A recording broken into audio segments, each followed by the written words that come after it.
telungkup suatu terowongan, makanya kita bilang suatu carpal tunnel. Iya. Terowongan itu isinya ada saraf dan ada beberapa tendon, flexor tendon ada sekitar 9. Nah, saraf medianus itu sendiri letaknya paling atas, paling sebelah.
Saat ini saya sudah bersama dengan Dr. Wirindro Wisnubroto, spesialis ortopedi traumatologi, konsultan hand.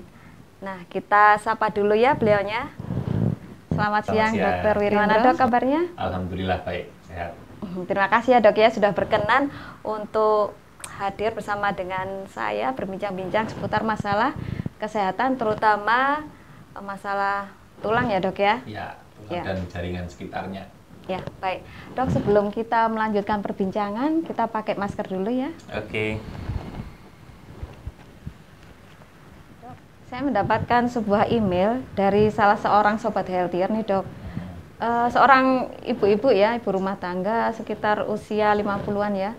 Nah, itu mengeluhkan jari-jari tangannya itu kesemutan dan rasanya nyeri ya dok ya.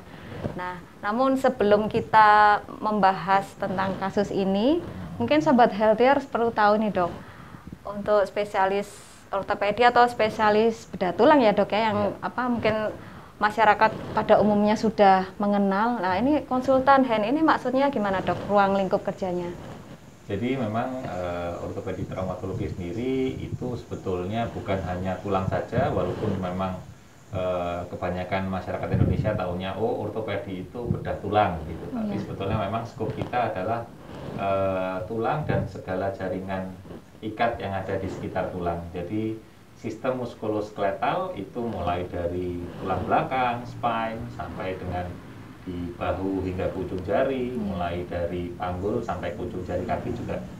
Nah, kalau untuk ruang lingkupnya subspesialisasi saya itu hand sendiri itu kalau di Indonesia memang kita skopnya mulai dari shoulder sampai ke ujung jari. Nah, kalau sehubungan dengan kasus yang tadi ditanyakan itu memang sering terjadi sehari-hari pada ibu-ibu rumah tangga ataupun pada orang-orang dengan aktivitas yang gerakan tangannya repetitif, terbebani oleh aktivitas sehari-hari walaupun tidak selalu harus yang berat. Nah, Dr. Wirindro, ini untuk seperti kasus yang Ibu tadi ya dok ya, yang tangannya jari-jarinya kesemutan, kemudian nyeri sendi-sendinya, ini kalau menurut Dr. Wirindro ini kelainannya apa saja ya dok ya? Kita memang harus selalu menanyakan usianya berapa, aktivitas sehari-harinya apa. Cuman memang kalau kebanyakan rasa kesemutan di telapak tangan pada ibu-ibu rumah tangga itu seringnya juga adalah suatu kondisi yang disebabkan carpal tunnel syndrome namanya. Itu adalah suatu penekanan pada saraf medianus sehingga menimbulkan manifestasi klinis. Mungkin kelainan yang lainnya apakah ada dok yang menyerupai seperti itu gejalanya? Ya, memang beberapa kondisi yang sering kita dapatkan pada tangan itu adalah di pergelangan, bisa juga sering didapatkan De Quervain syndrome, itu mirip dengan patofisiologinya dari CTS, tapi kalau untuk De Quervain sendiri lebih nyerinya di sisi pangkal dan jempol dan pergelangan tangannya, kadang menjalar sampai lebih proksimal. Sedangkan kalau untuk yang di bagian pangkal jari-jari, kadang-kadang terasa nyeri juga sering didapatkan akibat dari tenosynovitis atau yang kita lebih ketahui mungkin sering dengar dengan trigger finger. Itu bisa mulai dari jempol, telunjuk, tengah maupun sampai di jari kelingking dari pangkalnya. Jadi memang beberapa keluhan-keluhan tersebut bisa menimbulkan rasa yang nyeri dan tidak nyaman, serta kadang ada kesemutan, tebal dan lain sebagainya karena daily usage biasa. Iya. Gitu. Baik dok, ternyata ada beberapa ya dok ya gangguan yang menimbulkan gejala yang mirip-mirip ya dok ya. Betul. Oke, kita akan bahas satu persatu ya dok ya. Ya. Gangguan tersebut. Nah, yang pertama adalah carpal tunnel syndrome ya dok. Ya. Mungkin bisa dijelaskan ini gangguan seperti apa sih dok? Ya, jadi carpal tunnel syndrome itu memang adalah suatu kelainan yang kumpulan gejala yang timbul diakibatkan adanya tekanan pada saraf medianus di daerah pergelangan tangan.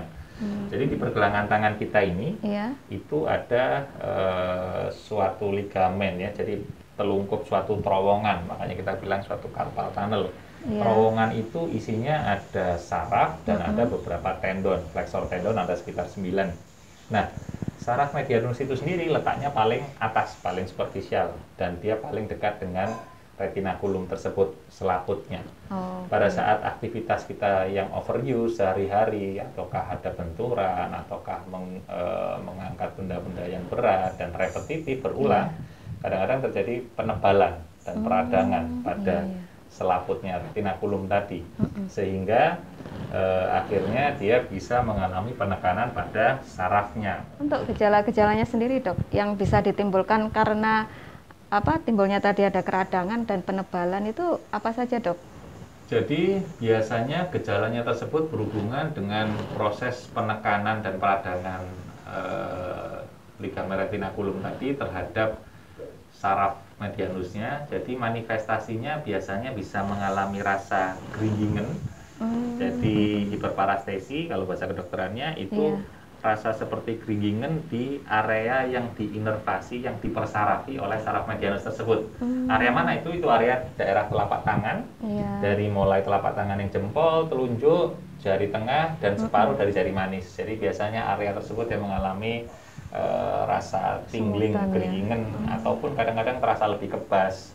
Dan kalau memang berjalan lebih lama lagi, biasanya dia juga akan menimbulkan rasa nyeri, tidak nyaman, dan kesulitan untuk menggenggam karena sudah terjadi tekanan pada sarafnya dengan waktu yang cukup lama. Nah, ini memang gejala awalnya ini apa dok? Dari kesemutan itu atau? Betul, jadi biasanya gejala awal yang paling sering dirasakan sih adalah kesemutannya. Terus berikutnya gejalanya ada juga yang mengalami seperti kebas di daerah area sensorisnya sana. Terus itu tadi juga bisa disertai oleh rasa nyeri tidak nyaman di daerah yang memang dipersarafi oleh saraf medianus tersebut. Walaupun memang mungkin untuk aktivitas sehari-hari itu masih bisa dipakai ya dok ya? Ya, kadang-kadang memang sifatnya tidak selalu menetap di sana. Dia kadang memang hilang timbul gejalanya tersebut, tapi biasanya diperberat setelah kita melakukan aktivitas yang banyak dan berulang. Nah ini untuk usianya ini dok, lebih banyak mengenai usia berapa dan aktivitas seperti apa sih dok yang bisa menimbulkan kelainan seperti ini? Oke, jadi memang sebetulnya tidak ada predisposisi usia sekian, misal lebih sering atau apa, enggak. Jadi memang tiap orang individu pun berbeda. Kalau penyebab pastinya pun kita katakan di kedokteran itu sebagai idiopatik, yang memang tidak ketahui penyebab pastinya. Cuman memang ada beberapa faktor-faktor pemicu, aktivitas-aktivitas. Kadang-kadang hanya aktivitas ringan sehari-hari ibu-ibu rumah tangga, misalnya mereka memasak, mereka ngangkat-ngangkat penggorengan, atau mereka mencuci dengan tangan, atau mereka mengeringkan pakaian. Itu aktivitas memeras dan lain sebagainya itu bisa saja memberikan tekanan yang berlebihan terhadap pergelangan tangan, di mana nanti bisa merangsang memicu terjadinya peradangan pada flexor retinaculum yang menjadi atapnya dari carpal tunnel tadi yang saya bilang. Nah, kalau itu memang yang terjadi, dia biasanya akan timbul gejala yang seperti sudah saya sebutkan tadi. Cuman untuk aktivitas pasti seperti apa sih memang tidak ada yang spesifik, asalkan aktivitas tersebut lumayan memberikan tekanan pada daerah sekitar telapak tangan dan pergelangan sini, dan aktivitas tersebut repetitif, berulang-ulang dikerjakan. Betul. Jadi apapun aktivitasnya, apakah itu tadi saya bilang goreng, ataukah dia mau nyapu, ataukah dia mau nyuci pakaian dan lain sebagainya, itu bisa saja terjadi. Dan ini bisa juga mengenai baik pria maupun wanita ya dok ya? Betul, memang pada pria dan wanita bisa saja terkena kondisi seperti ini. Cuman memang kalau pria biasanya kadang-kadang kalau mereka kerja di luar, menggunakan kendaraan bermotor, pakai motor, tekanan di motornya juga di stang sepedanya yang di telapak tangan itu kadang-kadang juga bisa memicu terjadinya hal tersebut. Ada juga, tapi memang angka kejadiannya pada wanita biasanya lebih banyak dibandingkan pada laki-laki. Iya, dok. Apakah ada penyakit-penyakit ya dok ya, seperti kayak kencing manis, hipertensi yang memperberat penyakit ini atau bagaimana ini dok? Ya, jadi memang sebetulnya tidak ada hubungan secara langsung antara hipertensi atau penyakit sistemik yang lain. Cuman memang pada kondisi-kondisi seperti diabetes, mungkin karena dia juga ada kondisi yang dikatakan neuropati, jadi memang sedikit banyak bisa memberikan pengaruh yang lebih kurang baik untuk CTS. Jadi pada CTS ini, kalau misalnya pasien tersebut memiliki komorbid, itu ya istilahnya penyakit penyerta kencing manis, mungkin kalau sudah sampai terlalu lama, healing rate-nya untuk kembali ke posisi sempurna lagi sebelum seperti terjepit itu mungkin agak susah, tapi at least memang bisa kita kerjakan 1-2 hal prosedur untuk membantu. Kemudian ini dok, untuk pemeriksaan apa saja sih dok yang dibutuhkan untuk bisa membantu menegakkan diagnosis CTS ini ya? Oke. Carpal tunnel syndrome itu sendiri adalah sebetulnya kita bisa menegakkan diagnosa hanya dari klinis. Jadi dari klinis itu ada dari anamnesa, jadi dari keluhan gejala pasien itu sendiri, apakah sesuai dengan distribusi saraf medianusnya, terus rasa nyerinya, rasa keringgingannya, terus rasa kebasnya sesuai area yang disarafi oleh medianus. Terus pada saat pasien tersebut akan datang ke dokter ortopedi ataupun dokter umum, kita bisa melakukan pemeriksaan fisik. Jadi memang pemeriksaan itu sendiri diawali oleh keluhan dari pasien. Jadi keluhan dari pasien itu sendiri biasanya adalah rasa kesemutan atau kebas atau nyeri tidak nyaman di area yang disarafi oleh saraf medianus tadi. Jadi memang yang dari mulai jempol, telunjuk, jari tengah sama separuh dari jari manis, biasanya fokusnya di sekitar sana. Terus keluhan tersebut nanti akan kita cocokkan, ada pemeriksaan fisik oleh dokter yang akan dites. Jadi seperti Tinel sign itu kita hanya mengetukkan di daerah sini, terus nanti kadang-kadang dia akan terangsang untuk timbul sensasi kesemutannya atau sensasi numbness-nya di telapak tangannya tadi. Ada juga yang pollen test, kita tekuk tangan kita maksimal begini, terus kita tunggu sampai 30 detik, setelah itu kita lepaskan, dia biasanya akan juga terpicu untuk timbul rasa tidak nyamannya itu. Jadi ini tes-tes provokasi. Kalau untuk penegakan diagnosa sendiri itu sebetulnya memang cukup dengan dari klinis saja. Tapi kalau ingin tahu lebih jauh, lebih detail, itu kita bisa melakukan pemeriksaan EMG-NCV.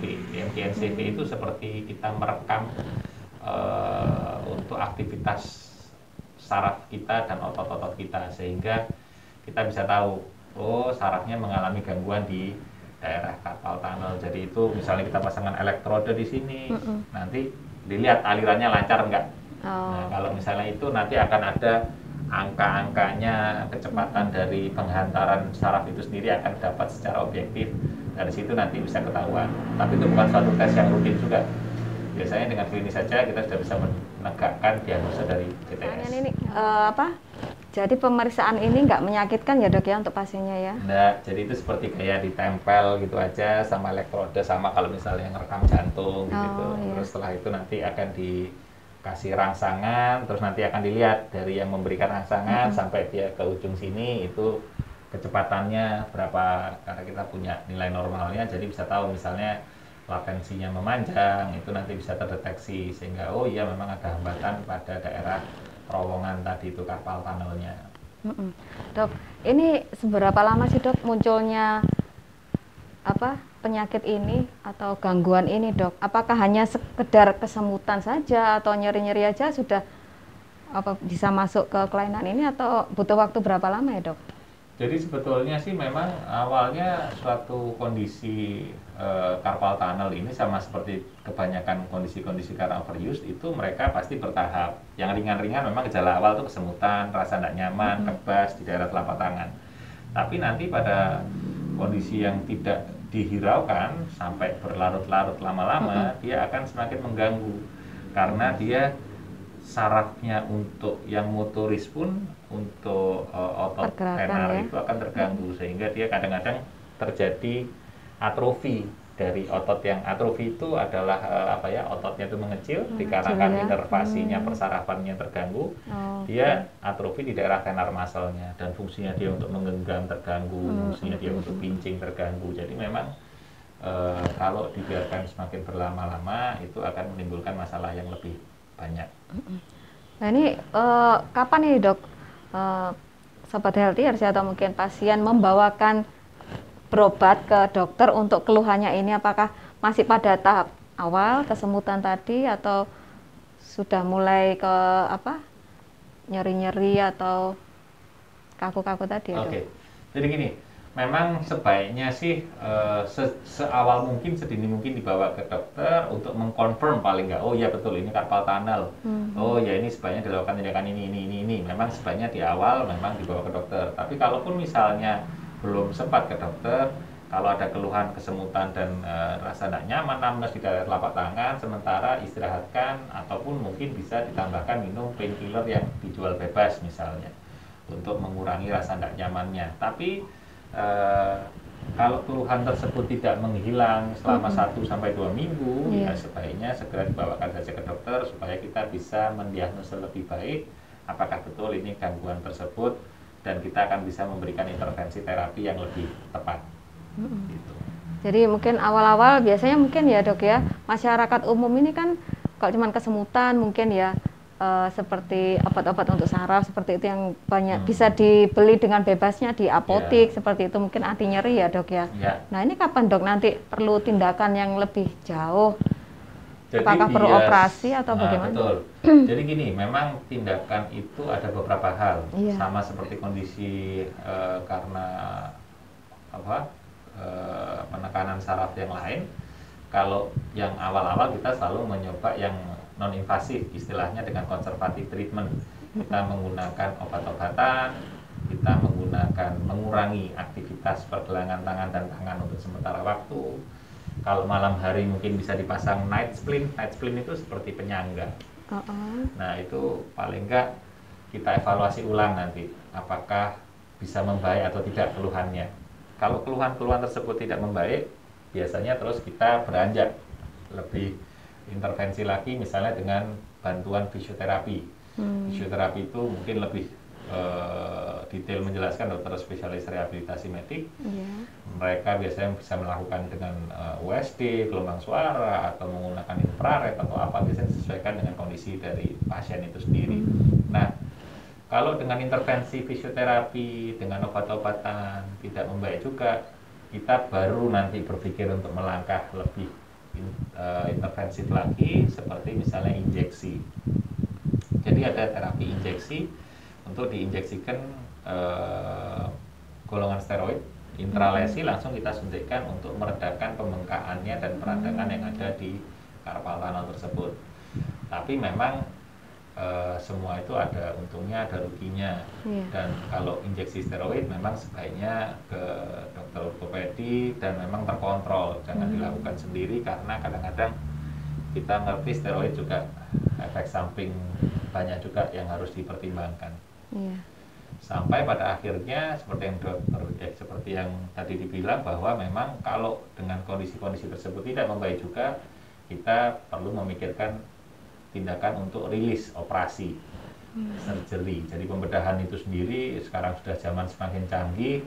Ada yang kalau zaman dulu kita biasanya open surgery, kita buka dengan insisi yang lumayan, tapi itu pun juga nggak terlalu besar sebetulnya. Sekarang dengan berkembangnya ilmu kesehatan, alat-alat kesehatan, kita juga ada yang namanya endoscopic surgery. Kita menggunakan seperti kamera kecil, jadi insisinya lebih kecil, tapi semua dengan keunggulan masing-masing. Tidak berarti yang menggunakan skop kecil menggantikan teknik operasi yang konvensional, karena ada beberapa kondisi memang yang membutuhkan teknik operasi yang konvensional, tidak bisa dikerjakan dengan menggunakan minimal invasive surgery.